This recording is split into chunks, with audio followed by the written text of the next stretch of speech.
নমস্কার, আমি বর্ষা। আপনারা দেখছেন কলকাতা 24/7। দুর্ঘটনার কবলে তৃণমূল সাংসদ অভিষেক বন্দ্যোপাধ্যায়। হুগলি সিঙ্গুরের কাছে ঘটে দুর্ঘটনাটি। অভিষেকের সঙ্গে গাড়িতে ছিলেন মানুষ ভূঁইয়া। দুর্ঘটনার কবলে তৃণমূল সাংসদ অভিষেক বন্দ্যোপাধ্যায় মুর্শিদাবাদ থেকে আসার পথে সিঙ্গুরের কাছে দুর্ঘটনাটি হয়। তার মাথায় ও হাতে আঘাত লেগেছে। গাড়িটি ক্ষতিগ্রস্ত। দুর্ঘটনার সময় গাড়িতে ছিলেন সদ্য কংগ্রেস ত্যাগী তৃণমূল নেতা মানুষ ভূঁইয়া। একটি লরি অভিষেকের গাড়ির পেছন দিক থেকে ধাক্কা মারে। অভিষেকের মাথায় আঘাত লাগে বলে জানা গিয়েছে। গুরুতর আহত অবস্থায় তাকে দক্ষিণ কলকাতার একটি বেসরকারি হাসপাতালে ভর্তি করা হয়েছে। ঘটনায় উদ্বিগ্ন মমতা বন্দ্যোপাধ্যায়। ফের একবার সেনাবাহিনীর প্রশংসা করলেন প্রধানমন্ত্রী নরেন্দ্র মোদী। তিনি জানালেন, ভারতীয় সেনাবাহিনীর তারিফ এখন সকলের মুখে মুখে। মঙ্গলবার সিমলা থেকে 160 কিলোমিটার দূরে মান্ডির জনসভায় বক্তব্য রাখতে গিয়ে একথা বলেন তিনি। এদিন মোদী বলেন, আগে ইসরায়েলের সেনাবাহিনী সম্পর্কে এমন কথা বলা হতো।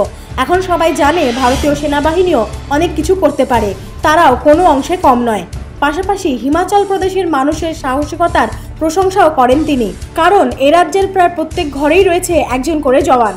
গত 29 সেপ্টেম্বর পাক অধিকৃত কাশ্মীরে ঢুকে অভিযান চালায় সেনা, যদিও এই অভিযানের কথা অস্বীকার করেছে পাকিস্তান। এই অভিযানের প্রমাণ চেয়ে বিতর্কের মুখেও পড়েছেন দিল্লির মুখ্যমন্ত্রী অরবিন্দ কেজরিওয়াল।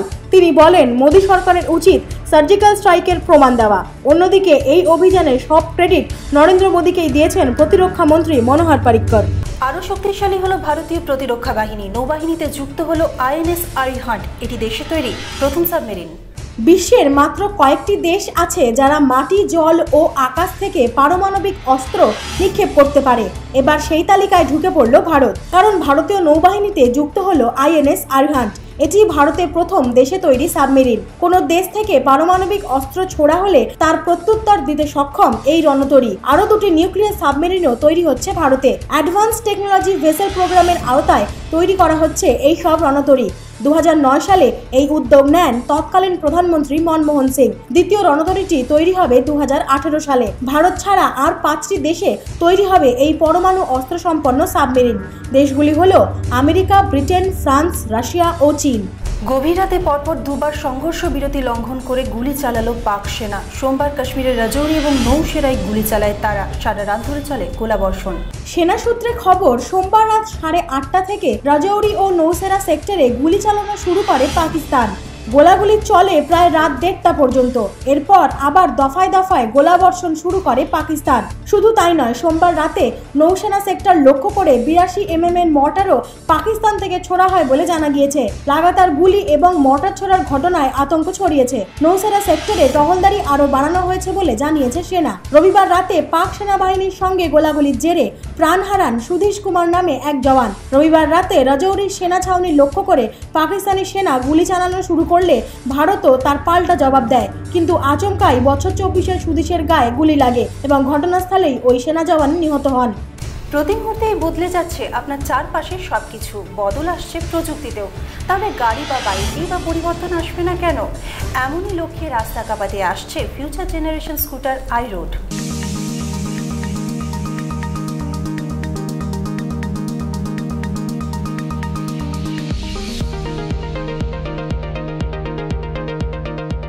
জাপানের টোকিও এবং ফ্রান্সের গ্রিনোবেলের রাস্তায় পরীক্ষামূলকভাবে চলছে জাপানিজ অটোমোবাইল সংস্থা টয়োটার স্কুটার গাড়ি আইরোড। 3 চাকা বিশিষ্ট এই কনসেপ্ট যানটি মূলত গাড়ি, স্কুটার এবং মোটর সাইকেলের সমন্বয়ে তৈরি করা হয়েছে। শহরে চলাচলের জন্য ক্ষুদ্র যান হিসেবে এই কনসেপ্ট কার তৈরি করেছে টয়োটা। স্কুটারের মতো হলেও গাড়ির মতো ছাদ এবং দরজা থাকায় রোদ বৃষ্টি থেকে রক্ষা পাওয়া যাবে এই গাড়িতে। ব্যাটারি চালিত এই গাড়িটি একবার পূর্ণ চার্জ করলে 31 মাইল চলতে পারে, আর গাড়িটির সর্বোচ্চ গতিবেগ ঘন্টায় 37 মাইল। গাড়িটির ভেতরে সাধারণ গাড়ির মতোই স্টিয়ারিং হুইল এবং ইনস্ট্রুমেন্ট ড্যাশবোর্ড রাখা হয়েছে। আর প্রস্থে 3 ফুটেরও কম হওয়ায় শহরের যানজট এড়াতে বেশ সহায়ক হবে এই গাড়িটি। 2013 সালের মার্চে জেনেভা মোটর শোতে প্রথমবারের মতো গাড়িটি দেখানো হয়। পরীক্ষা সফল হলে শীঘ্রই গাড়িটি বাজারে ছাড়ার পরিকল্পনা রয়েছে টয়োটার। ইলেকট্রিক বা ডিজেল ট্রেনের কথা আমরা অনেক শুনেছি, কিন্তু যদি বলা হয় ব্যাটারিতে চলবে ট্রেন, তাহলে নিশ্চয়ই অবাক হবেন না। অবাক হওয়ার কিছুই নেই। এমনই ট্রেন তৈরি হচ্ছে চীনে তৈরি হচ্ছে বিশ্বের প্রথম ব্যাটারি চালিত ট্রেন। ঝুলন্ত পথে এই ট্রেন চলতে পারবে। ট্রেনটি রোলার কোস্টারের মতো করে যাত্রীদের নিয়ে যাবে। এটি ইলেকট্রিক ও ডিজেল চালিত ট্রেনের চেয়ে সাশ্রয়ী হবে, এমনটাই বলছেন প্রস্তুতকারকরা। সম্প্রতি চীনের শেংডু এলাকায় ব্যতিক্রমী এই ট্রেনের প্রদর্শনী হয়েছে। ঘন্টায় 37 মাইল বেগে ছুটতে পারে ট্রেনটি। লিথিয়াম ব্যাটারির মাধ্যমে চলা এই ট্রেন একসঙ্গে 120 জন যাত্রী বহন করতে পারবে। কবে আনুষ্ঠানিকভাবে ট্রেনটি যাত্রা শুরু করবে তা এখনো পর্যন্ত নির্ধারিত হয়নি, তবে আগামী কিছুদিন ট্রেনটির পরীক্ষামূলক কাজ চলবে। আনুষ্ঠানিকভাবে যাত্রা শুরু করার আগে কয়েক হাজার কিলোমিটার পথ পাড়ি দেওয়ার ক্ষমতা ট্রেনটির আছে কিনা তা নিয়ে নিশ্চিত পরীক্ষা চালানো হবে বলে জানা গিয়েছে। ফের সুপ্রিম কোর্টে ধাক্কা খেল ভারতীয় ক্রিকেট কন্ট্রোল বোর্ড। মঙ্গলবার রিভিউ পিটিশন খারিজ করে দিল দেশের সর্বোচ্চ আদালত।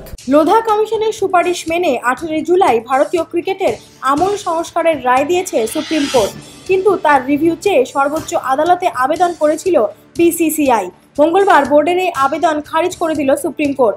ফলে অনুরাগ ঠাকুর, বিজয় শিরকেদের অস্বস্তি আরও বাড়ল। বোর্ড কর্তাদের হাতে কিউরেটিভ পিটিশন ফাইল করা ছাড়া কার্যত আর কোনো রাস্তাই খোলা রইল না।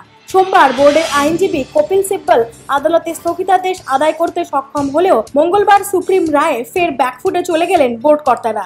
বলিস্টারদের পোশাক নিয়ে বিতর্ক নতুন নয়। ফটোশুটে এমনই এক বিতর্কিত পোশাক পরেছিলেন প্রিয়াঙ্কা চোপড়া। বিতর্ক এড়াতে তড়িঘড়ি ক্ষমা চেয়ে নিলেন তিনি। ক্ষমা চাইলেন নায়িকা। ঘটনার সূত্রপাত একটি ম্যাগাজিনের প্রচ্ছদকে ঘিরে। একটি জনপ্রিয় ম্যাগাজিনের প্রচ্ছদের জন্য ফটোশুট করিয়েছিলেন প্রিয়াঙ্কা চোপড়া, যেখানে তিনি এমন একটি টি শার্ট পরেছিলেন তাতে লেখা ছিল রিফিউজি, ইমিগ্রেন্ট, আউটসাইডার এবং ট্রাভেলারের মতো শব্দগুলি। আর সেখানে ট্রাভেলার বাদ দিয়ে বাকি 3টি শব্দই কেটে দেওয়া হয়েছে। আর এখান থেকেই বিতর্কের সূত্রপাত। এই টি শার্ট নাকি অনেকেরই ভাবাবেগে আঘাত করেছে। এই ঘটনায় যাতে বেশি জলঘোলা না হয় তাই তড়িঘড়ি ক্ষমা চেয়ে নিয়েছেন অভিনেত্রী। তিনি জানিয়েছেন অনিচ্ছাকৃতভাবে এই ভুলের জন্য তিনি ক্ষমা প্রার্থী। কাউকে আঘাত করার উদ্দেশ্য তার কখনোই ছিল না। কোনো রকম হিংসা বিদ্বেষে তিনি বিশ্বাসী নন। এই ম্যাগাজিনের প্রচ্ছদ কোনো রকম নেতিবাচক বার্তা তুলে ধরতে চায়নি, কিন্তু দুর্ভাগ্যক্রমে এমনটাই ঘটেছে। তাই দুঃখ প্রকাশ করেছেন প্রিয়াঙ্কা। দেখতে থাকুন আপনার খবর, আপনাদের খবর, কলকাতা 24/7।